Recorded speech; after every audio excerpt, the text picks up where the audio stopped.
मेरे प्यारे बच्चों, आप सभी का स्वागत है आपके अपने YouTube channel Aftab study classes में। आज की इस वीडियो में हम लोग बात करने वाले हैं यूपी जीटी पीजीटी कला के बारे में, जिसमें हम लोग सिलेबस को कंप्लीट कर रहे थे और हम लोगों ने 17 क्लासें कंप्लीट कर ली थी और आज की हमारी क्लास नंबर 18 है। ठीक है, हम लोग पहले देखते हैं कि हम लोगों ने कौन कौन सा टॉपिक क्लियर कर लिया है। जैसे भारत के प्रागैतिहासिक कला केंद्र, जैसे आपका मिर्ज़ापुर, भीमबेटका, रायगढ़। बांदा के बारे में बहुत अच्छे क्वेश्चन करे सर, बांदा आपको आपने नहीं पढ़ाया है।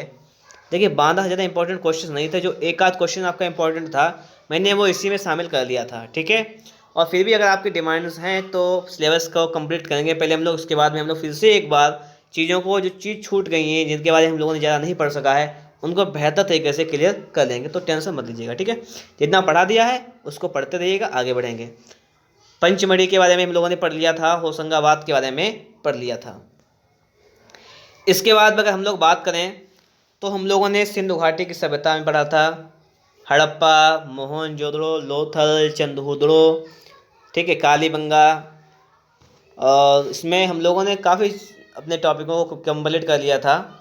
और इसके बाद अगर बात की जाए तो यहाँ पर आता है भारतीय चित्रकला के 6 अंक। इसमें आपको जोगीमारा, अजंता, बाघ, बादामी, एलोरा, सित्तनवासल। देखिए, इसमें से हम लोगों ने जोगीमारा बिल्कुल कंप्लीट कर लिया है, बाघ भी कर लिया है कंप्लीट, बादामी भी कर लिया, एलोरा भी कर लिया, सित्तनवासल भी कर लिया। लेकिन अजंता टॉपिक जो है वो क्लास नंबर आपको 16 में भी मिला था, क्लास नंबर 16 में भी मिला, क्लास नंबर 17 में भी मिला, दोनों में मिला। और ये क्लास नंबर 18 में भी हम लोग इसी से संबंधित चीज़ों को यहाँ पर पढ़ने वाले हैं। ठीक है, तो देखते हैं यहाँ पर अगर अजंता की गुफाओं की बात की जाए तो इसमें हम लोगों ने, ये महाराष्ट्र के औरंगाबाद में स्थित है, सतपुड़ा पहाड़ी को काट कर बनाई गई है। इसका प्राचीन नाम अजिष्ठा या अजिष्ठा है। तो यहाँ पर हम लोगों ने क्लास नंबर 16 में चीज़ों को पढ़ा था। अजंता के भित्ति चित्रों में से पहले किस गुफा में चित्र प्राप्त हुए थे? तो जोगीमारा में। ये भी क्वेश्चन हम लोगों ने यहाँ पर पढ़े थे। ये अजंता की गुफाएं जो है वो 850 वर्षों में बनकर तैयार हुई थी। भारतवर्ष में बौद्ध धर्म का इतिहास पुस्तक है, ये लामा तारनाथ ने लिखी है। अजंता में 2 प्रकार की गुफाएं मिली हैं, चैत्य विहार।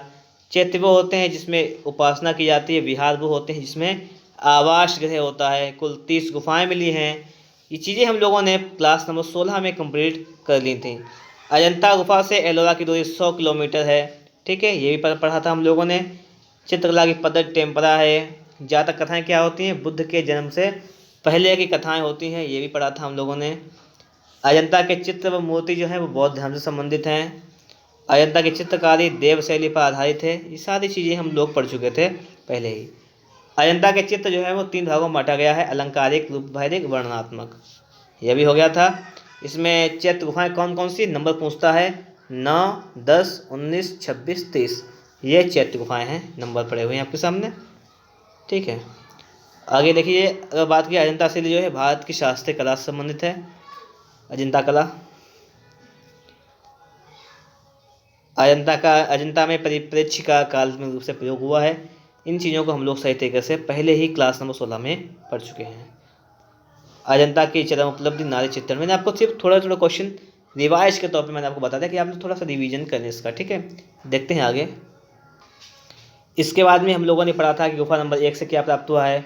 बोधिसत्व वाल पेंटिंग प्राप्त हुई है। पद्म पाणि अवलोकितेश्वर का चित्र प्राप्त हुआ है। काली राजकुमारी, नागराज की सभा। शिवी जातक का चित्र जो 1 से भी प्राप्त हुआ, 17 से भी प्राप्त हुआ है। चंपे जातक, अज्ञात कथा, लड़ते हुए बैल, ये सारी चीज़ें हम लोगों ने पढ़ी थी, 1 में कंप्लीट हुई हैं। गुफा संख्या अगर 2 की बात करें तो 1000 बुद्ध, सहस्त्र बुद्ध, सुनहरे मृग द्वारा धर्म उपदेश, माया देवी का स्वप्न, ये चीज़ें हैं। झूलती हुई राजकुमारी है। 2 बाएं अंगूठे वाली नारी है, अजातशत्रु की पत्नी। तो ये गुफा संख्या 2 से प्राप्त हुई है। नीले रंग का प्रयोग गुफा संख्या 2 में किया गया और 17 में किया गया, ये भी बात हुई थी। गुफा संख्या अगर 9 की बात की जाए तो यहाँ पर स्तूप पूजा, नागराजा, श्याम जातक, खाली सिंहासन, आसीन नारी, चरवाहे का दृश्य, मुरेठे वाले पुरुषों का दृश्य, श्रवण कुमार की कथा, हीनयान महायान के चित्र, ये गुफा संख्या 9 से प्राप्त हुई हैं। सबसे प्राचीन गुफा 9 और 10 में चित्र प्राप्त हुए हैं। ये चीज़ तुम लोगों ने कंप्लीट कर ली थी। गुफा संख्या 10 के बारे में भी पढ़ लिया था कि आम का वृक्ष है, बोधि वृक्ष है, ब्रह में व्याकुल रानी, ये ठीक है। कमल वन में कीड़ा तो 10 में पढ़ लिया था। गुफा संख्या 16 की बात करें तो गुफा संख्या 16 में जैसे आपका बुद्ध उपदेश, मरती हुई राजकुमारी, राजभवन में रानी, माया देवी का स्वप्न, हस्ती जातक, ये चीज़ हमने गुफा संख्या 16 में भी इससे पहले की वीडियो में कंप्लीट की थी। गुफा संख्या 17 के बारे में भी हम लोगों ने पढ़ा था। शिव जातक गुफा संख्या 1 में भी है, 17 में भी है। तो इन सारी चीज़ों को हम लोग इससे पहले की क्लासों में डिस्कस कर चुके हैं। आज की इस वीडियो में हम लोग आगे के बारे में बात करेंगे, जैसे बौद्ध संगीतियों के बारे में। ये भी है कि पहली बौद्ध संगीत कहाँ हुई थी? राजगृह में हुई थी। कौन सी गुफा में? सप्तपर्णी गुफा में हुई थी 483 ईसा पूर्व में। अब देखना, क्वेश्चनों को याद करना आपको है। इसके लिए मैं आपको एक ट्रिक भी बता दूंगा, ठीक है, उससे आप लोग याद कर लेना। वो लास्ट में, पहले इसको पढ़ लेते हैं फिर बताते हैं ट्रिक। याद देख लीजिए, पहले ट्रिक देख लीजिएगा। अजात कला अक रावे पाको, ठीक है, ये है जाएगी आपकी ट्रिक। अजात कला रावे पाको, अजात कला अजातशत्रु हो जाएगा यहाँ पर, कलाशोक अशोक कनिष्क रावे पाको। अब देखिए 4 नाम होते हैं, 4 नाम ऊपर, 4 बौद्ध संगीतियाँ हुई थी। तो पहले में क्या था? शासनकाल किसका था? अजातशत्रु का। अजात शत्रु का शासनकाल था। और कहाँ हुई थी? से राजगृह में। अजात कला अक, ये याद करिए, रावे पाकु, तो ये हुई थी राजगृह में। पहला हो गया कंप्लीट, अजातशत्रु राजगृह। दूसरा है कलाशोक, कलाशोक ये हुई थी वैशाली में, वैशाली।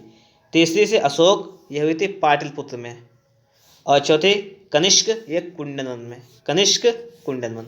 अजात कलाक रावे पाकु। अब देखिए, अगर हम लोग यहाँ पे बात करेंगे प्रथम की, तो ये राजगृह सप्तपर्णी गुफा में 483 ईसा पूर्व में हुई थी। शासनकाल की बात करेंगे तो अजातशत्रु ये हर्यक वंश के थे, इनका शासनकाल था। अध्यक्ष कौन थे? महाकश्यप थे अध्यक्ष। उद्देश्य क्या था? बुद्ध के उपदेशों को 2 पिटकों, ये विनय पिटक और सूत्र पिटक में संकलित किया गया। मतलब क्या है? बुद्ध के जो उपदेश थे उनको पिटक में बांटा गया, जैसे विनय पिटक था, एक सूत्र पिटक था, इसमें संकलित किया गया। ये हो गई पहली संगीत के बारे में बात। दूसरी क्या है? मैंने आपको बताया था, अजात कला अक रावे पाकु। तो अजात कला, अजात से हो जाएगा आपका अजातशत्रु और रा से राजगृह।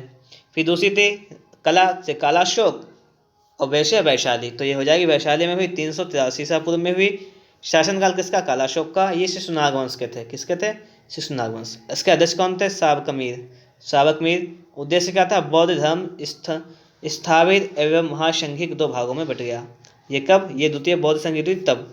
और जब पहली बौद्ध संगीत हुई थी तो ये विनय पिटक और सूत्र पिटक में संकलित किया गया।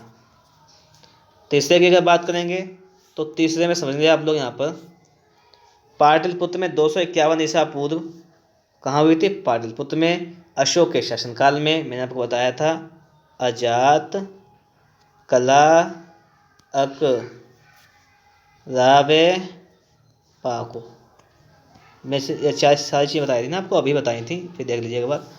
अजात वाला आपसे मिलाएंगे रा से, वैशाली वाला मिलाएंगे कला से, आप लोग इतने से, और आप पा मिलाएंगे का मिलाएंगे। मतलब क्या है? अजातशत्रु आपका हो जाएगा आपका ये अजातशत्रु, ये आपका हो जाएगा राजगृह। कलाशोक वैशाली, अशोक पाटलिपुत्र, कनिष्क कुंडनवन। हो गया कंप्लीट, इसको याद कर लेना। इसका उद्देश्य, इसके पाटलिपुत्र में हुई थी तीसरी वाली 251 ईसा पूर्व में हुई थी, अशोक के शासनकाल में। अध्यक्ष कौन थे? मोगलीपुत्र तिस्स। अध्यक्ष कौन थे? मोगलीपुत्र तिस्स। उद्देश्य क्या था? अभिधम पिटक जोड़ा गया था, बौद्ध धर्म को स्थायित्व प्रदान करने का प्रयत्न किया गया। इसमें 2 पिटक थे, सूत्र पिटक, विनय पिटक, उसमें क्या किया गया? तीसरे वाले में अभिधम पिटक जोड़ दिया गया था।